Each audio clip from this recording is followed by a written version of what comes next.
The people in this story: Elias Warwick, 58 tall, thin now in a way that scares his tailor's silver hair, a face carved by expensive years and cheap sleep. Founder of Warwick Health, cold on the outside, hollow on the inside, his fear that his whole life added up to nothing. His dream buried so deep he forgot it, to be forgiven by someone. His secret: he is dying and he has told no one. His arc: from a man who counted money to a man who finally counts what it cost. Rosie Bell, 7, small, brown eyes too big for her face, 2 missing front teeth, a raincoat 3 sizes too large, kind in a way that adults find almost painful to watch. Her fear that her mother will not wake up one morning. Her dream: a normal Tuesday. Her secret: she has been skipping lunch to save coins. Her arc: she learns that kindness given away always finds its way home. Cora Bell, 29, Rosie's mother. Tired eyes, strong hands, a waitress apron that never quite comes clean.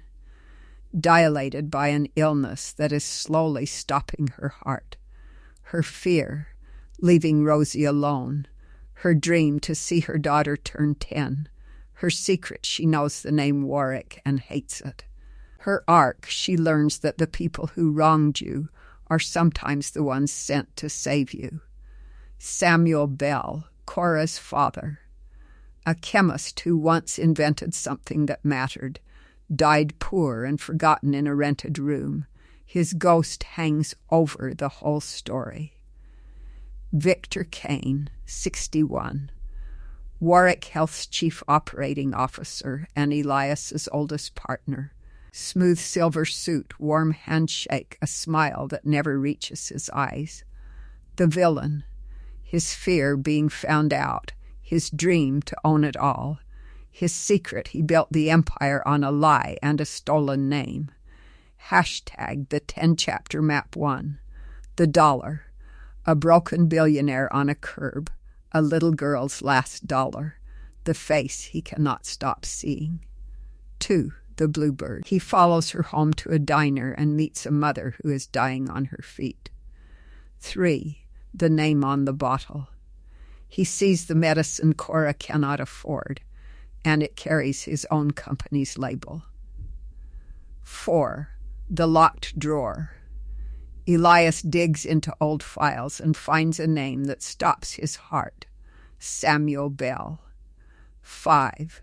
The twist: Rosie's dead grandfather invented the very drug Warwick Health now sells for a fortune.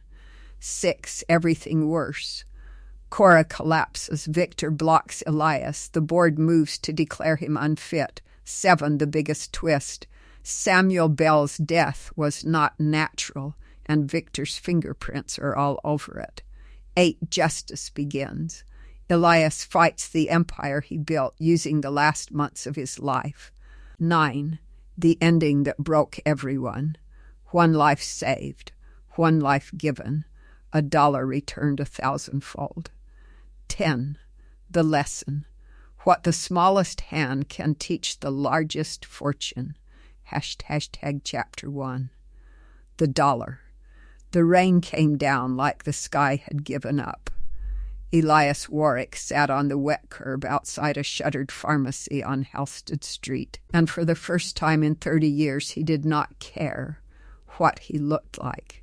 His $4,000 coat was soaked through, his shoes filled with cold water.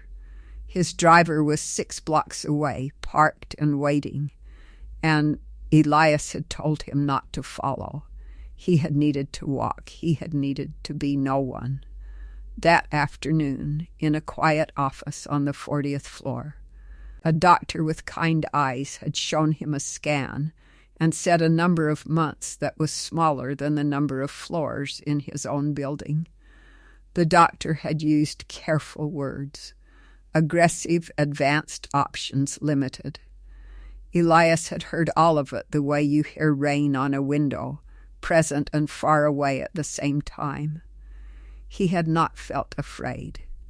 That was the strange part. He had sat in that leather chair, a man who owned 3 hospitals, and could not buy himself one more clean year, and what he had felt was not fear. It was arithmetic. He had added up his whole life quickly the way he added up a deal, and the sum had come out to almost nothing. A tower with his name on it. A dead son he had been too busy to know. An ex-wife who had stopped hating him years ago and now simply forgot to think of him at all. No one in the entire city of 9 million people who would cry when the doctor's number ran out. So he sat on the curb, a billionaire in the rain, invisible at last. He thought about his son Daniel, who had died at 19, alone in a college apartment, while his father closed a merger in Singapore. He thought about the last voicemail Daniel had left him, the one he had never returned, the one that just said, "Hey, Dad," no reason, just wanted to talk. Elias had listened to it 4,000 times and had never once been able to call the number back, because the number no longer rang anywhere on earth. "Mister?" The voice was small. He did not look up. "Mister, are you okay?" He looked up. A little girl stood in front of him under a broken umbrella that kept more rain in than out. She wore a yellow raincoat far too big for her, the sleeves rolled into thick cuffs, 2 front teeth missing, brown eyes that took up half her face. She could not have been more than 7. "You look really sad," she said, "like the saddest I ever saw." Elias tried to speak and found he had nothing. The girl frowned, thinking hard about something. Then she dug into her pocket. She pulled out a fist, opened it, and held out a $1 bill, crumpled soft as cloth, damp from her pocket. "Here," she said, "it's my last one, but you need it more." Elias stared at the dollar, then at her. In his life, he had signed checks with more zeros than a phone number. He had bought companies over breakfast, and no amount of any of it had ever landed on him the way that one soft dollar did now. "I can't take your money," he managed. "Mama says when somebody looks like that," the girl said, "you give what you got, even if it's small, especially if it's small." She pressed the dollar into his wet hand and folded his fingers over it with both of her tiny cold ones. "Okay," she said. "Okay." Then she turned, hopped a puddle, and ran up the block toward a diner with a blue neon bird flickering in the window. A woman in a waitress apron stood in the doorway, one hand on the frame, watching the girl come. The woman lifted her other hand to wave, and the wave turned into something else, a stagger, a reach, for the door. Elias sat frozen with $1 in his fist and rain in his eyes, and he could not have told anyone why, but he was crying for the first time since his son died. Because the little girl's face. He knew that face. He had seen it before. He just could not remember where. #, chapter 2. The bluebird. He should have gone home. Instead, he followed the neon bird. The Bluebird diner smelled of coffee and old grease and rain. 6 booths, a counter, a jukebox that only played the sad half of every song. Elias stepped inside, dripping, and every head turned, because a man in a soaked, expensive coat does not belong in a place like this at 9 at night. The little girl saw him and gasped, "Mama, it's the sad man." The waitress turned. She was young, maybe 30, with dark circles under her eyes and a paleness in her lips that a doctor would notice. She had one hand pressed flat against the counter, steadying herself in a way she thought no one could see. Elias saw it. He had learned lately to see it. "Rosie, come here," the woman said. "Lo, you can't just go handing money to strangers." He was crying, Rosie said, as if that explained the whole world. It did. "I'm sorry," the waitress said to Elias, wiping her hands on her apron. She's got a big heart and no sense of danger. Can I get you a coffee? On the house, for your trouble. You don't have to, Elias said. I want to. She poured before he could argue. Her hand shook. Coffee sloshed. She set the cup down and gripped the counter again, and for 1 second her eyes went far away, and then she snapped back and smiled the practiced smile of a woman who has learned to keep working through anything. Cora, she said, tapping her name tag. That's my daughter Rosie, the world's smallest philanthropist. Elias, he said. He did not give the last name. In this room, in this coat, the last name meant nothing, and it was the first honest thing he had felt in years.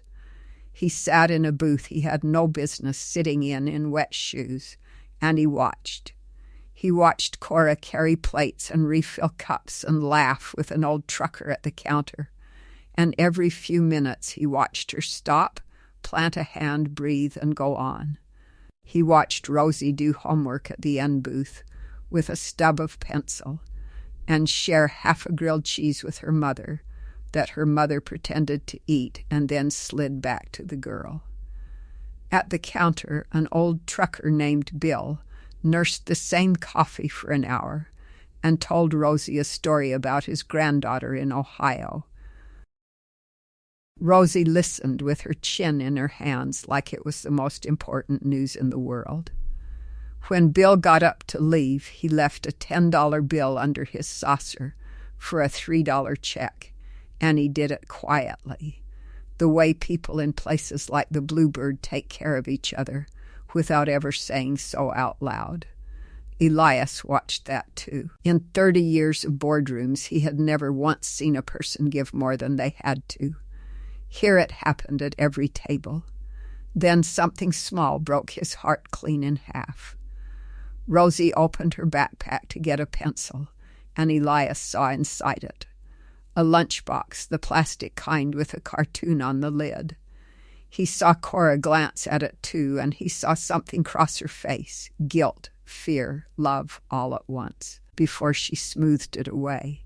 Later, when Rosie went to the restroom, Cora stood by his booth wiping a clean table just to have somewhere to put her hands. She gives her lunch money away, Cora said, so low he almost missed it. Did you know that? 7 years old. She's been telling me she eats it. I found 3 weeks of it in a jar under her bed. Coin, she's been saving it.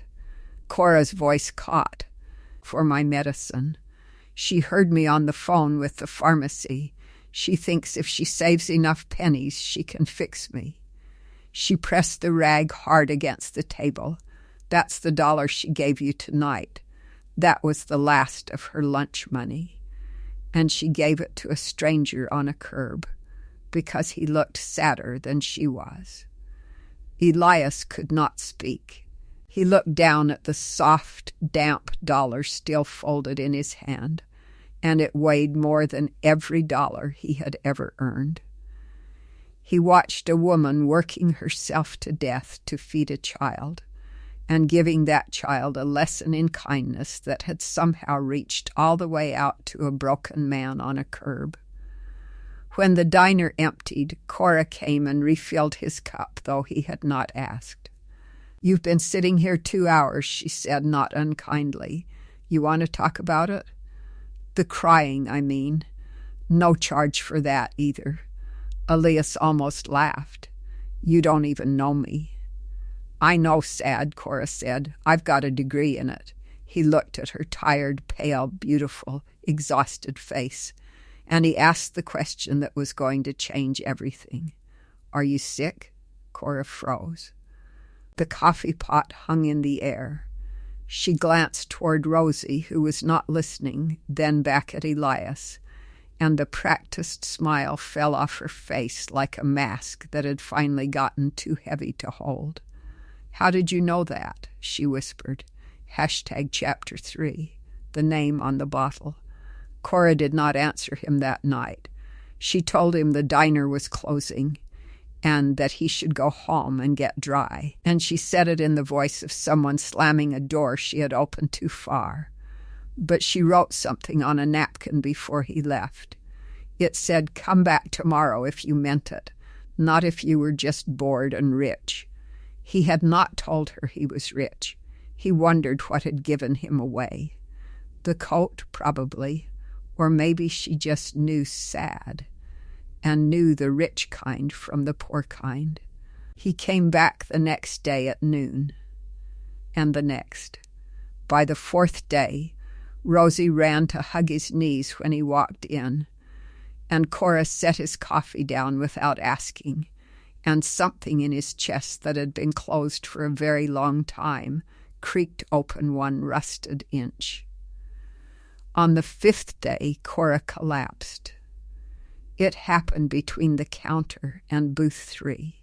1 second she was carrying 2 plates of eggs, and the next the plates were on the floor, and so was she, folded down quiet, no drama, like a candle going out. Rosie screamed. Elias was up before he knew he had stood. He caught her head before it hit the tile. She was so light, too light. In the ambulance, he held Rosie on his lap because there was no one else. And the girl clutched his hand and said, "Don't let her go. Don't let her go," over and over. And Elias, who had let so much go in his life, said, "I won't," and meant it more than any promise he had ever signed. At the hospital, a young resident took him aside, thinking he was the husband. Elias did not correct him. "Her heart is failing," the resident said quietly. "It's an autoimmune condition. Her body's attacking the muscle. There is a treatment. It works. It works really well. It can stop the whole thing. But," the young man's jaw tightened, "it's Velatrus, and it runs about $18,000 a month. She's been rationing it, taking a quarter dose to stretch it. That's why she crashed." Elias felt the floor tilt. "Say the name again," he said. "Velatrus." The resident shrugged. "Bitter miracle drug, if you can afford the miracle." Elias walked to the little pharmacy window down the hall on legs that did not feel like his. He asked the tech to see the bottle. She showed it to him through the glass, a small white bottle, a printed label, and there in the bottom corner in blue letters he had approved himself in a boardroom 10 years ago. A Warwick health product, his company, his drug, his price. $18,000 a month for the medicine that could save the mother of the little girl who had given him her last dollar. Elias Warwick stood in a hospital hallway holding the bottle, and for the second time in a week he wept, but this time it was not grief. It was shame, hot and total, and under the shame so faint he almost missed it. The first spark of a fire he had not felt since he was young and poor and hungry to build something good. Then his phone buzzed. A text from Victor Kane, his oldest partner. It said, "Board meeting moved up. We need to talk about your health." Concerned, the word health was in quotes. Elias stared at it. Somebody had been watching him, and somebody wanted him to know it. Hashtag Chapter 4. The locked drawer. Elias did not go to the board meeting. He went home to his glass penthouse above the city, 40 floors up. And for the first time in years he did not pour a drink. He sat at his desk, and he began to do the thing that money makes very easy and conscience makes very hard. He began to look. Velatrus. He pulled the internal history of the drug. Where it came from. Who made it. Warwick Health had acquired the compound in the mid-90s, back when the company was small and hungry, and Elias and Victor were 2 men with 1 office and a shared dream. The record said the molecule had come from a small research lab that folded, acquired assets, clean transaction. Signed, sealed 28 years ago. But something in the record was thin, the way a lie is thin. There was a lab name, Meridian Research, and a list of assets and a signature, and then nothing. No inventor named, no scientist credited. In pharmaceutical records, the inventor is always named. Always the name is the whole point. It is worth more than the building. Elias called down to legal archives at 11 at night and told a very surprised junior clerk to pull the original Meridian file, the physical one, from deep storage, and to bring it to his home before morning. It arrived at 6 a.m. in a gray box that smelled of dust and decades. Elias opened it alone with the city-going gold behind the glass. Most of it was ordinary. Then, near the bottom, under a folder marked Do Not Digitize, he found a single sealed envelope. The seal was Victor's. He knew Victor's seal the way you know a brother's handwriting. He broke it. Inside was a lab notebook, handwritten, careful, patient handwriting, the hand of a man who loved his work. Page after page of a molecule taking shape, of failures crossed out, of one triumphant page underlined 3 times where the compound finally worked in a heart cell that had been dying. And on the inside cover, in that same careful hand, a name and a small line of ink that had clearly been written by a father, not a chemist, Samuel Bell. For my daughter Cora, so that one day no one's mother has to go too soon. Elias stopped breathing. Bell, Cora, the little girl at the diner, Rosie Bell. He turned the pages slowly, and the more he read, the more his hands shook, and not from illness. Samuel Bell had written in the margins, the way a lonely man talks to himself. Failed again, but closer. Cora made me eggs. She says I work too hard. She is right, and I will not stop. Later, it works, it works. The cell is beating again. My God, it is beating again. I have to sit down. And near the end, in a hand grown shakier, as if the writer himself had begun to fail, if I am not here to see it used, let it be used gently. Let it be cheap. Let it reach the ones the world usually lets go. That is the whole point of it. That was always the whole point. Elias set the notebook down and put his face in his hands. He remembered being that young once. 26. Broke, brilliant, sleeping on a cot in the first tiny Warwick office, because he could not afford both a bed and a lab. He remembered why he had started the company at all. It was not for towers. His own mother had died at 41 because a treatment existed and they could not reach it in time. He had built Warwick Health so that would never happen to anyone again. He had said those exact words once, to a room, to Victor, decades ago, so it never happens to anyone again. And then, somewhere in the years, the mission had quietly become the price of the mission. The cure had become the margin. And a man had died begging for the very thing Elias had once sworn to give the world, while Elias signed off on quarterly numbers 40 floors above the street.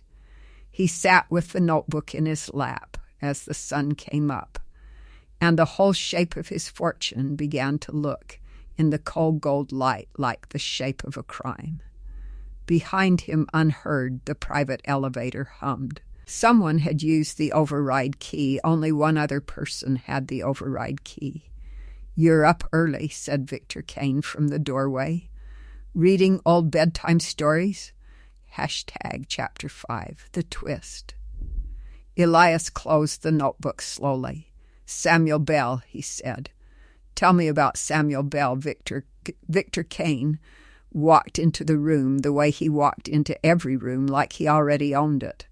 which for most of the last 30 years quietly he had. He was 61, silver and smooth, a man who had aged into money the way some men age into wine. He poured himself Elias's coffee and sat across the desk uninvited. Ancient history, Victor said.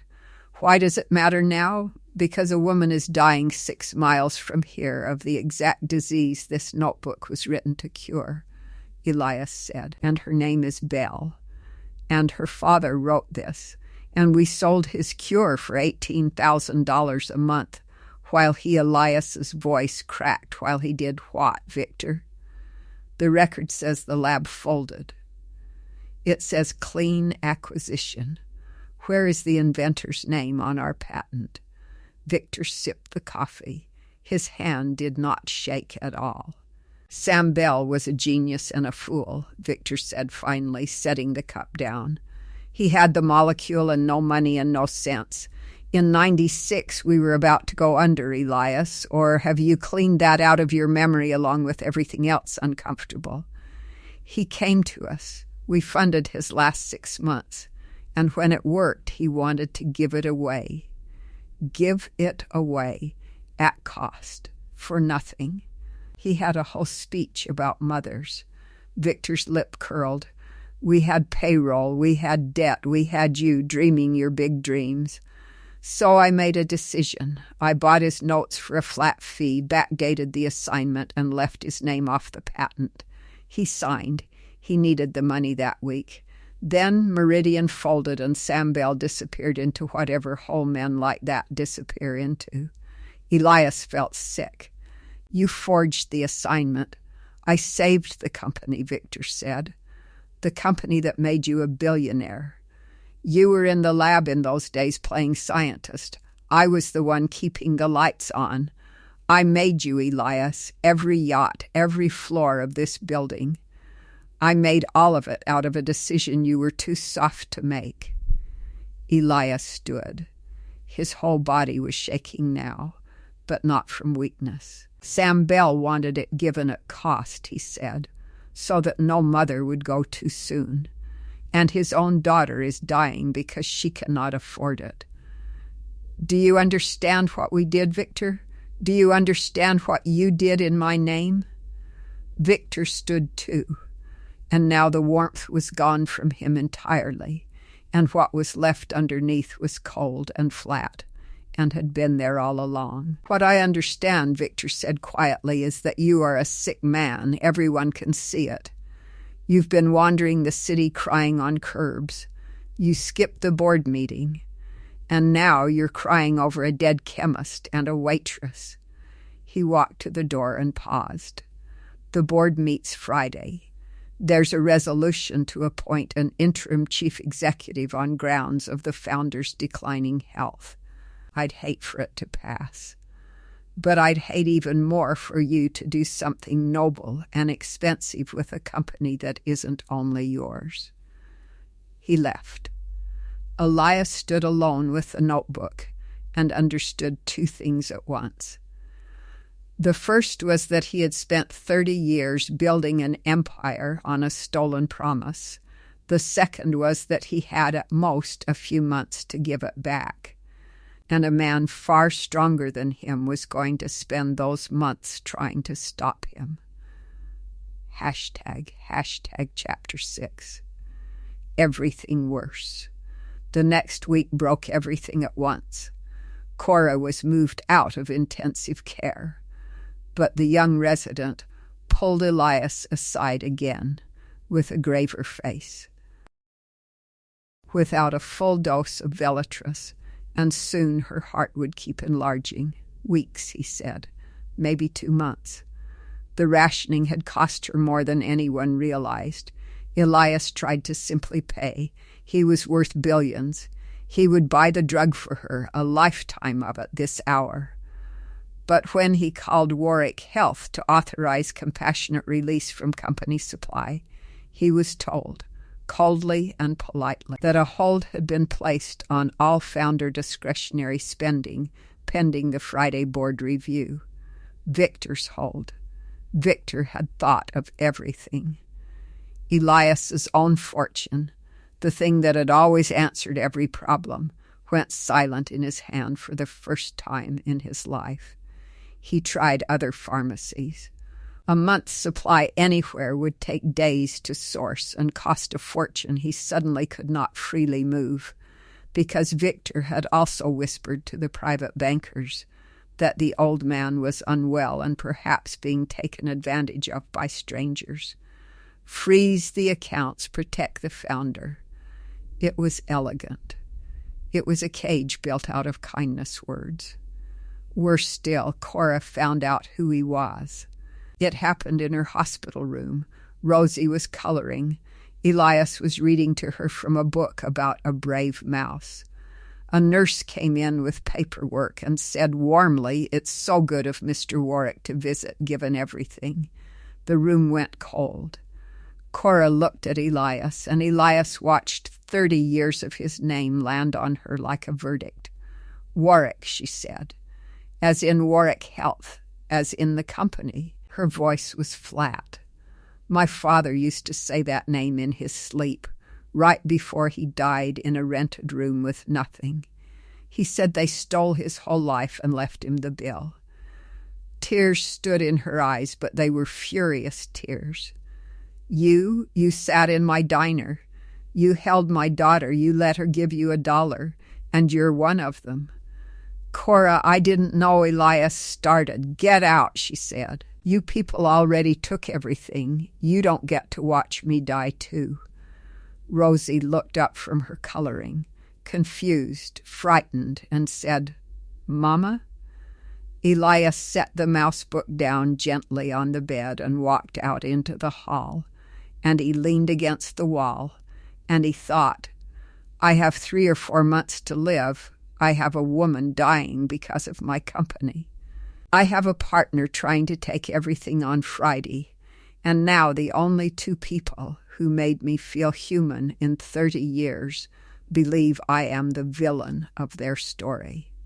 That night Rosie found him. She had slipped out of her mother's room and down the hall in her socks, and she found the sad man sitting alone on a plastic chair outside the vending machines, and she climbed up beside him without asking, the way children do with people they have decided are safe. "Mama's mad at you," Rosie said. "I know," Elias said. "Are you a bad guy?" she asked. She asked it plainly, the way you ask if it will rain. Elias thought about lying. He was very good at it, 30 years of practice. But he looked at the girl who had given him her last $1, and he could not do it. "I think I've been a bad guy for a long time," he said, without meaning to, which might be worse. "But Rosie, I am trying very hard right now to stop. Do you think a person can stop being a bad guy?" Rosie considered this seriously. She swung her legs. "In my book, the mean cat helps the mouse at the end," she said finally. "So yeah, you just have to do the helping part before the book is over." Before the book is over. Elias thought about his scan and his months and how few pages he had left, and he almost laughed and almost cried at the same time. "Then I'd better hurry," he said. Rosie leaned her head against his arm, this stranger's arm, and yawned, and trusted him completely, and it undid something in him that 30 years of grief had welded shut. And then, standing in that hallway after a nurse came and carried the sleeping girl back to her mother, Elias Warwick did the math a different way. He did not have much time. That was true. But a man with nothing left to protect is the most dangerous man alive. He took out his phone and called the one person on earth he had ever trusted before money got in the way. An old investigator named Frank, retired, who owed him nothing and told the truth. And he said, "Frank, I need everything on how a chemist named Samuel Bell died in 1998, and I need it before Friday." Chapter 7. The biggest twist. Frank called back Thursday night. "You sitting down?" Frank said. Elias was. Samuel Bell died January of 98. Official cause, heart failure, which, given his condition, ran in the family, nobody questioned. Poor man, sick heart, died alone. Case closed. But Frank said, I found the pharmacist who filled Bell's prescriptions that last year. Old man now, still sharp. He remembers Sam Bell because Bell came in every month begging for a drug he couldn't afford. His own drug, Elias, the thing he invented. He was dying of the disease his own cure could stop, and he couldn't buy it because the company that owned his patent had priced it into the sky. He wrote letters, dozens of them, begging your company for compassionate access. Everyone denied. Elias closed his eyes. Here's the part that'll keep you up, Frank went on. Those denial letters were all signed by the same executive, same name on every rejection, while a dying man begged for the cure he built, Victor Kane. And Elias, one more thing. Bell's last letter, the pharmacist kept a copy, because Bell gave it to him and asked him to keep it safe in case something happened. In that letter, Bell wrote that he'd figured out the assignment was forged, that his signature had been backdated, that he was going to a lawyer. That letter is dated January 9th. Sam Bell was dead by January 14th. 5 days. The room was very quiet.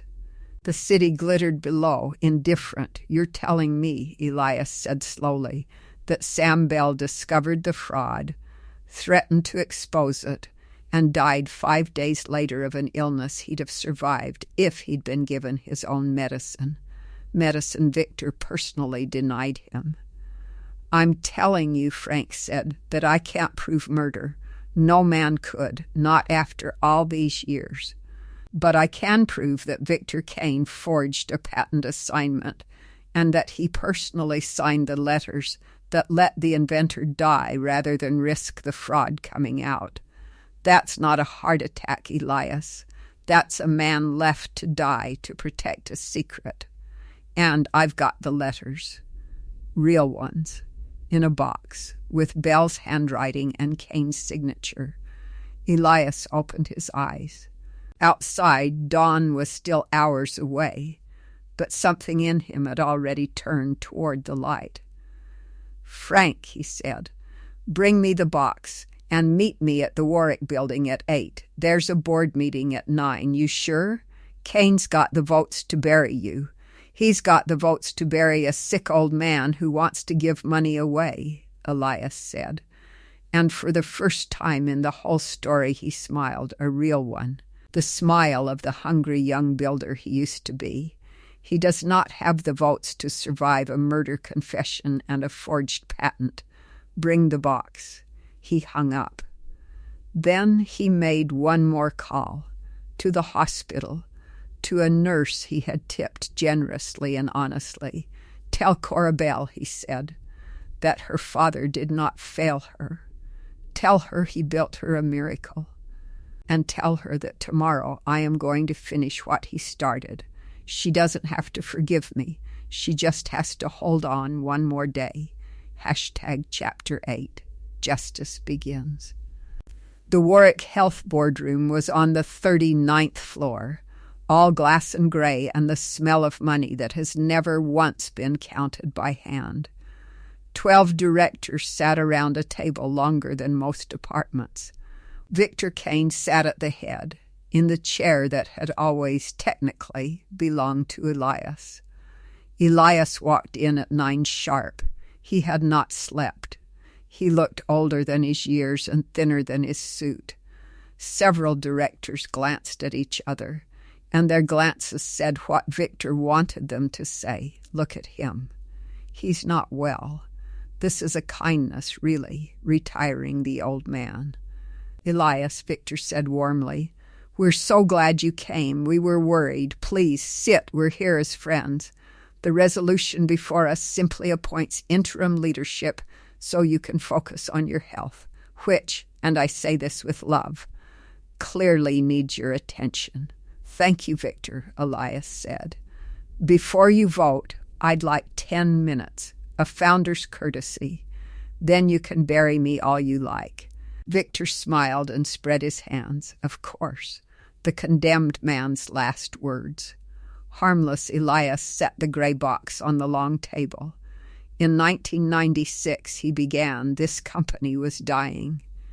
2 men in one office. Everyone here knows the legend. What the legend leaves out is a third man, a chemist named Samuel Bell, who came to us with a molecule that could stop hearts from failing, who cured in a dish the disease that had killed his own wife, who asked us for one thing in return for his life's work, that it be sold at cost, so that no family would go broke saving a mother.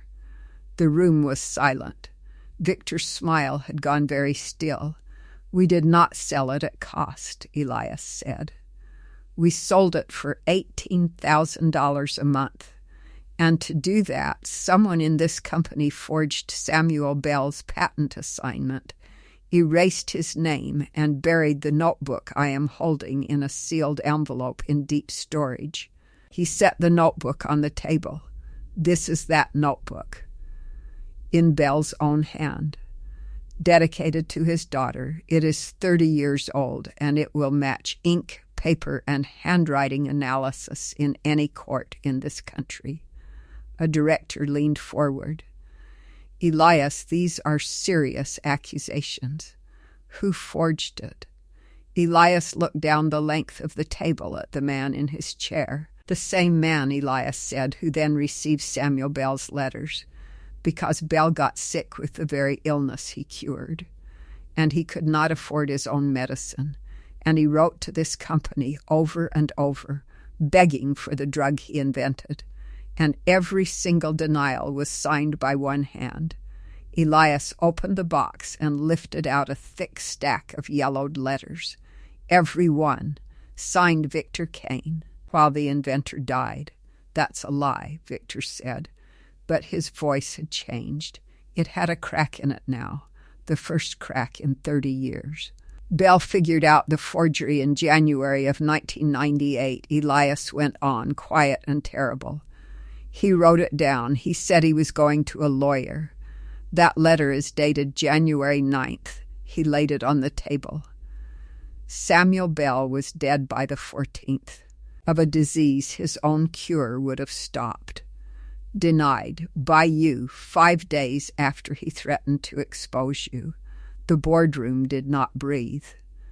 I am not a lawyer, Elias said.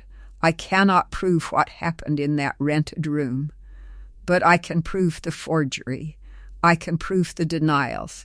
I can prove that a dying man begged us for his own invention and we said no to protect a secret. And I am going to prove all of it in public with my name on it, because it is the only honest thing my name has ever done. Victor stood up fast, chair scraping. You're a sick, sentimental old fool, and you'll destroy this company. No, Elias said. You destroyed it 30 years ago. I'm the one giving it back. He turned to the board. Here is my resolution, and it supersedes yours. Effective today, Velatris is released at manufacturing cost.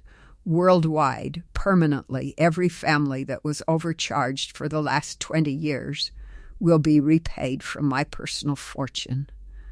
The patent is restored to the estate of Samuel Bell, to be held by his daughter Cora Bell and her heirs. And Victor Kane is removed from this company and referred to the district attorney.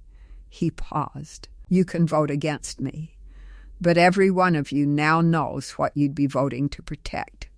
And I have already sent copies of this box to 3 newspapers, set to publish at noon unless I call them off. It is 11:40, 20 minutes. Elias had built his whole life on knowing exactly how much time he had left. He had never used the knowledge so well. You have no proof of the death, Victor said. His voice had climbed. A vein stood out at his temple. None, it's slander. It's the fever dream of a dying man. I will sue every one of you who so much as nods. You're right, Elias said quietly. I can't prove the death. I said so. But look at yourself, Victor. Look at what you're defending. You're not defending your innocence. You're defending the forgery, the denials, the letters. You've already admitted all of that to me, in my own home, over my own coffee, 3 days ago. You told me you did it, and you were proud of it. Elias turned to the table. Ask him right now, in this room, to deny that he left Samuel Bell's name off the patent. Watch his face. Every director turned to Victor Kane.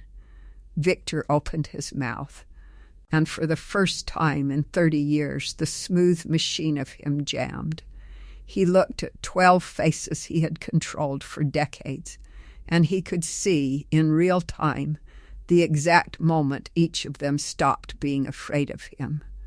A woman near the far end of the table, Diane Osei, the newest director, the one Victor had always dismissed as too idealistic, set down her pen.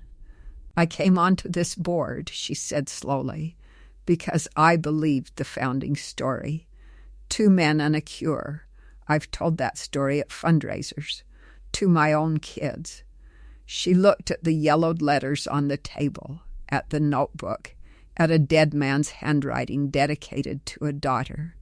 There was a 3rd man, and we let him die in a rented room. I will not vote to hide that. I will not carry it. She turned to Elias. I vote with the founder. Around the table, one by one, the directors looked at Victor Kane, and then away from him, the way people look away from something they can finally see clearly. The first hand went up in Elias's favor, then another, then the whole room. Victor Kane walked out of the building he had stolen, alone, into the rain, and 2 men Elias had quietly arranged were waiting at the door to make sure he went exactly where he needed to go next. Elias sat down in the founder's chair, finally, for the first time in years, and felt no triumph at all, only a clean, aching lightness. He took his phone out with a hand that had started, lately, to tremble on its own. Get me the hospital, he told his assistant. Get me Cora Bell's room. And get a full month of Velatrus into her arm within the hour. On my personal authority, no holds, no delays. Do it now. Run. Hashtag chapter 9. The ending that broke everyone. The medicine reached Cora Bell at 1:14 that afternoon. By the following week, the swelling in her heart had begun, for the first time in a year, to go the other way. By the 2nd week, she was sitting up. By the 3rd, she was walking the hospital hall with Rosie's small hand in hers. Slow, careful, alive. Elias came every day. At first, Cora did not speak to him. She let him sit. She let him read to Rosie. And she watched him the way she watched everything, with the eyes of a woman who knew sad. And slowly she began to understand that the sad she had seen on the curb that first rainy night had not been the sad of a rich man bored. It had been the sad of a man who had just been told he was dying and had realized too late that he had never once lived. Because Elias had told her by then. He had told her everything, the scan, the months, the small number. You're giving it all away, Cora said one evening, watching him. The company, the money, the patent to me. You could have spent your last months on a beach. Why? Elias looked at Rosie, asleep in the chair with the mouse book on her chest. Because your daughter handed me her last $1, he said, when she had nothing. For a stranger who had everything, and it was the first true thing anyone had given me in 30 years. Your father wanted no mother to go too soon. I couldn't save him. I was too busy being rich to even know he existed. His voice was very quiet. But I could save you, and in saving you I found the only thing I ever actually wanted, which was to be a man Sam Bell would have shaken hands with. That's worth more than a beach, Cora. That's worth more than all of it. Cora Bell cried then. Not furious tears this time. The other kind. I forgive you, she said. Not for them, for you. My father would have. He forgave everybody. It's the only thing he ever had too much of. Elias Warwick lived 9 more months. More than the doctor promised. He always said afterward that forgiveness is a kind of medicine, too, and that it had bought him time no drug could. He spent those months building the Samuel Bell Foundation, which put the cure into the hands of every family that could not pay, in every country that would let it. He signed the whole fortune over, keeping only enough to be comfortable, which after a life of yachts turned out to be almost nothing at all. He sold the penthouse in the glass tower with his name on it. He gave the tower itself to the city on the condition that they take his name off the front of it and leave the space blank, which puzzled everyone but him. He moved into a small apartment 2 blocks from the Bluebird Diner, 4 rooms, a radiator that knocked, a window that looked at another window. He said he slept better there than he had in the tower, and it was true, because for the first time in decades he was not sleeping above the whole world. He was in it. He learned Cora's coffee order, black with 1 sugar, no time to fuss. He learned to bus tables when the diner got busy badly, dropping things. And Bill the trucker gave him grief about it, and Elias loved the grief more than any applause he had ever gotten. He walked Rosie to school every morning and picked her up every afternoon, and he read her the mouse books so many times they both knew it by heart and started doing the voices. On the last good week of his life, at the lake, Rosie taught him to skip a stone across the water, and it took him 40 tries, and when he finally made 1 skip 3 times, he shouted like a boy. And he was at 59 dying, and absolutely, completely happy. He died in the spring in a chair by a window with the mouse book on his lap, and Cora holding one hand and Rosie holding the other. The last thing he did was reach into his coat and press something into Rosie's palm and fold her fingers over it with both of his, the way she had once folded his. It was a $1 bill, soft as cloth, the same one. He had carried it every day for a year. "You gave me this when I had nothing," he whispered, "even though it was your last one, especially because it was your last one. Now it's yours again. Keep giving it away, Rosie. Watch what it does." Then Elias Warwick, who had once counted his life in floors and yachts and zeros, closed his eyes, having finally learned to count it in something else, and he was gone. At the funeral, there were more people than anyone expected.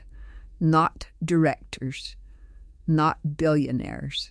Mothers, hundreds of them from everywhere, who were still alive to stand there because a chemist had built a cure and a dying man had finally set it free. They did not know Elias. They knew what he had done. They filled the street, and a 7-year-old girl in a yellow raincoat, no longer too big for her, stood at the front holding her mother's healthy hand, and in her pocket, soft and warm, a $1 bill waited to be given away again. Chapter 10. The lesson. Cora Bell runs the Samuel Bell Foundation now. The Bluebird Diner is still open. She kept it. She says a person should never forget the counter they came up behind. Rosie is grown, or nearly. She still carries $1 in her pocket at all times. and she still gives it to strangers who look, as she says, like the saddest she ever saw. Every time she gives it away, someone tries to give it back, and she folds their fingers over it with both hands and tells them the same thing her mother told her a long time ago. When somebody looks like that, you give what you got, even if it's small, especially if it's small. Because here is what the smallest hand taught the largest fortune. And it is the only lesson this whole story was ever trying to say. You do not measure a life by what you manage to keep.